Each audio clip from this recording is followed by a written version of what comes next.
I told you these bandits were trouble. We should have raided the merchants. They probably had nicer food anyway. And silks. That wouldn't have been very nice, Allie. How? They're both human groups. It's not like bandits are any different from salespeople. On your left. Lords below, they're like rats. Are we finally done? Don't be so crude. There's nice humans too, you know. I don't really care for nice, Cora. We've talked about this.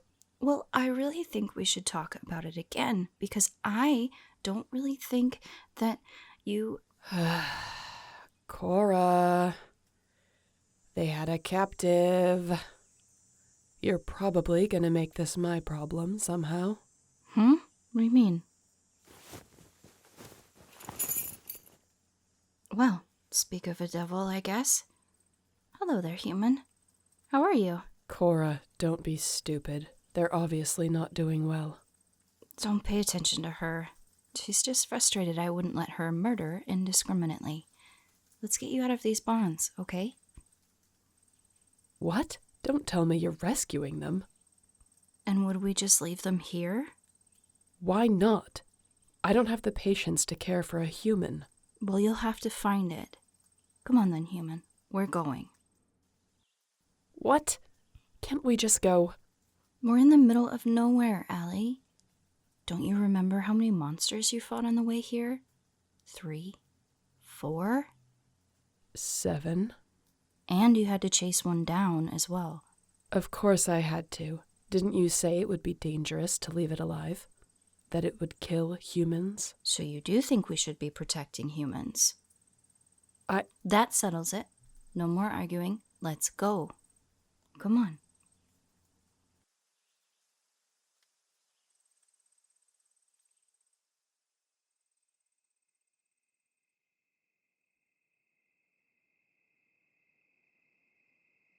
It's time to rest, Allie. Slow down.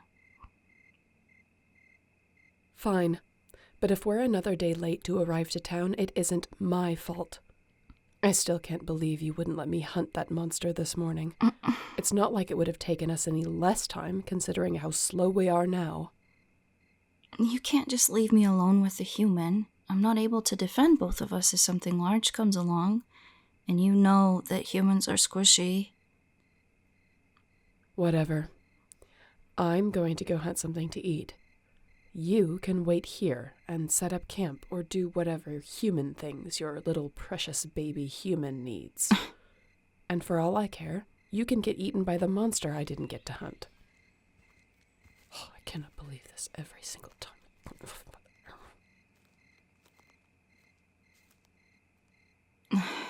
Sorry about that. She's usually not so grumpy with me. She must just be a bit anxious. What? No, she's not really all that angry. Just annoyed at the pace and a bit nervous about the area, I think. I've seen her like this before, but only with a few, smaller, less sentient baby animals. Not humans. I know she talks big, but I've been working on her. She's much better than she used to be. You should have seen her right after... No, I'm alright. I realized I'm not sure if she wants you to know that part. I don't see the harm in telling you, though, and technically it's my story, too. So it should be fine. Yeah, it's about both of us. Here, come sit by me, and I'll tell you.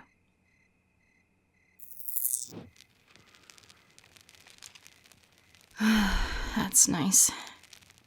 It's been a hell of a hike. It's good to take a break every now and again. Allie always wants to go so fast. Right. The story. Well, Allie and I weren't always like this. No, I don't mean a childhood, though thinking about Allie as a kid is terrifying. We weren't really born in the traditional sense. And as you can probably tell, she and I are very different. Tieflings. I mean, we do appear to be, at least by this world's standards, but we don't have the human blood most of those individuals possess. Maybe I can explain it like this. You see, every person has a piece of them that is, how do I put this? Emotional? Empathetic? That's a good word for it. They have a heart. That's me. I'm Allie's heart. Well, not exactly. It's quite complicated, and it's definitely not a normal situation. Our old name, our true name, was Aelswyth. We were ancient, a violent and powerful demon general of hell, and we'd, over millennia, wrested control from multiple fighting lords of the Sixth Circle. We served an old being. I hesitate to call it a god, really, or even a devil. It didn't really attach itself to any of those names. It just was. It lent us power in order to expand into the human world. This world. It wanted to spread and grow as much as it could, and we did our best to keep it happy, to keep ourselves powerful. We feted our enemies, and eventually every rival demon clan, down to their furthest living family member, was fed to it. But it was never enough.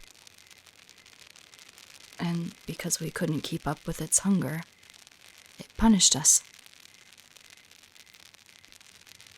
We were given a heart. In a single moment, we became keenly aware of all of the bloodshed, loss, pain, fear, and suffering, and our role in it. And there was so much. So much.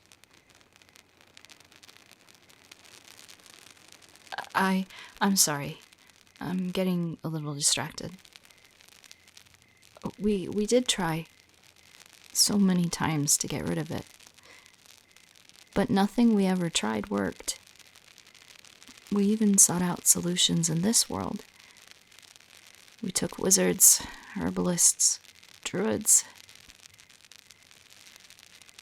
But I think we might have stolen too many.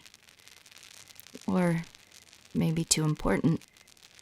We ended up drawing the ire of several human groups who banded together and began to plot against us. Our last remaining advisor, Moloch, the one that we had trusted most, betrayed us. He had seized this opportunity to take control of the Sixth Circle for himself. He'd gathered what demons were left and worked in tandem with the humans to dethrone us and take our power. We ended up cornered, fighting a losing battle on two fronts, and we begged the being to free us, to forgive us, to remove this heart from us so we would have the strength to fight back. So it did. But it was old. And as old things do, it twisted that wish. And I also think, in a sense, it wanted to punish us more for our failures. And maybe it enjoyed our suffering. When we finally woke up, we were here. This world. And instead of being Aelswyth, demon general of hell, we were two. And we ended up choosing our names. We were still powerful, but only as much as normal demons. It was very clear from the beginning that I was the cursed half, the hard. I still felt all the guilt, the kindness, and the responsibility for what we had done. I spent those first few days trying to come to terms with it. And Allie was, well, she mostly just watched me. Or so I thought. At first, I think that's all it was. Allie was angry, violent, calculating, and cruel. Not only to me. But over time, I think she's become a bit more stable. And I'm not sure what it is. Maybe I've gotten better at controlling her, or she's gotten used to it. Well, I can't really be sure. But at least for myself, I realized that always prioritizing others, always paying attention to someone else, giving and giving and giving until I have nothing left, isn't really what I want. I guess you could say I've grown a bit less... Well, Allie calls it angelic stupidity.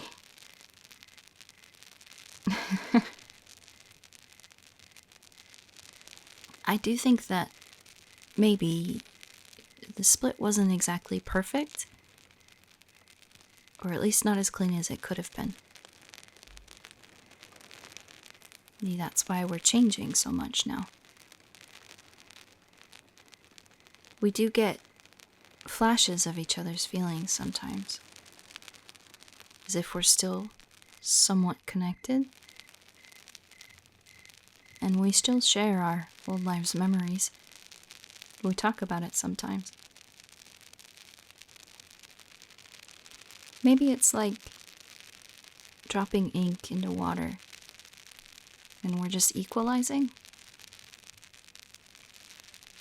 Maybe it's just living here in the human realm. I don't know. I don't think she knows. I think being here is harder for her, though. I went through all of it when we first got here, but it's new to her. Every day. She doesn't really know how to handle it all as well. I can't handle it well? What do you mean? Human, I bring back my hard-hunted kill and you're holding out on me? Where's the drinks? Sorry, Allie. No drinks. What? We were just telling stories. I'm disappointed again. Though I guess I shouldn't be surprised. Just for that, human, you're cooking this after I clean it, and I'll supervise so you don't burn it. I'm not lazy. How dare you? We rescued you from bandits and you don't even try to pull your weight. Ow! Don't hit me. You're awful. Deplorable. Terrible. Worse than Cora.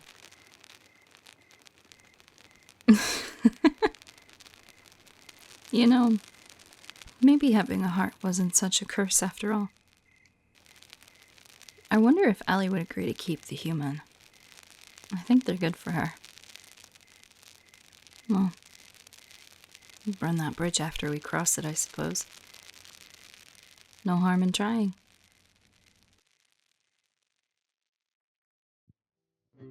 Hey everyone, Gigi here. I'm sorry if you hear my fan in the background. It is a bit hot here, northwest of Norway, and my AC is out, so we're doing our best. But if you've made it this far, thank you so much for listening. This audio was paid for and requested by RaidingForPants, one of my Patreon supporters. It's been supporting me for quite some time, so I want to say thank you, along with all of my other Patreon supporters, Telerophon, Jacob M., Ryan W., Eve of Spades, Jack, Jake, Luis, David, Frosty, Gruff, James, Lee, Liam, PDB, Skulldugs808, Slimecore, Soft Nugget, Timothy L., and last but not least, Totally Not a Bouquet of Eels, along with all the other lower tiers. You guys are so awesome, and I will see you next time. Bye-bye.